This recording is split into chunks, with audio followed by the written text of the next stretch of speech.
আপনি কি জানেন একটি ছোট ভাইরাসের কারণে এমন একটি রোগ হতে পারে যা খুব দ্রুত একজন থেকে আরেকজনের মধ্যে ছড়িয়ে পড়ে? হ্যাঁ, আমরা কথা বলছি হাম রোগ সম্পর্কে। আজকের এই ভিডিওতে আমরা জানব হাম রোগের প্রধান লক্ষণগুলো কী এবং কিভাবে সহজেই এই রোগ চিনে নেওয়া যায়। হাম একটি অত্যন্ত সংক্রামক ভাইরাসজনিত রোগ।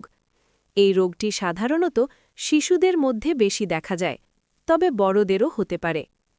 সংক্রমিত ব্যক্তির কাশি বা হাঁচির মাধ্যমে এই ভাইরাস খুব সহজেই ছড়িয়ে পড়ে। এখন চলুন জেনে নেওয়া যাক হাম রোগের প্রধান লক্ষণগুলো কী কী। ১. উচ্চ জ্বর। হাম রোগের প্রথম লক্ষণ সাধারণত উচ্চ জ্বর। অনেক ক্ষেত্রে শরীরের তাপমাত্রা ১০১ থেকে ১০৪ ডিগ্রি ফ্যারেনহাইট পর্যন্ত উঠতে পারে। ২. সর্দি ও কাশি। এর সাথে দেখা যায় নাক দিয়ে পানি পড়া এবং দীর্ঘস্থায়ী কাশি।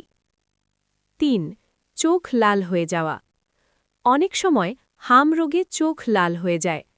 চোখ দিয়ে পানি পড়া এবং আলোতে তাকাতে কষ্ট হওয়াও এই রোগের একটি সাধারণ লক্ষণ। ৪. মুখের ভেতরে সাদা দাগ।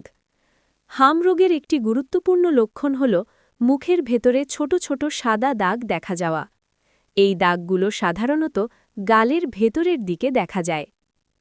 ৫. লাল ফুসকুড়ি বা র্যাশ। এরপর শরীরে দেখা দেয় লাল ফুসকুড়ি। প্রথমে এটি মুখে বা কানের পেছনে শুরু হয়, তারপর ধীরে ধীরে সারা শরীরে ছড়িয়ে পড়ে। ওয়ার্নিং: যদি জ্বর খুব বেশি হয়, শ্বাস নিতে কষ্ট হয় অথবা শিশু খুব দুর্বল হয়ে পড়ে, তাহলে দেরি না করে দ্রুত ডাক্তারের পরামর্শ নিতে হবে।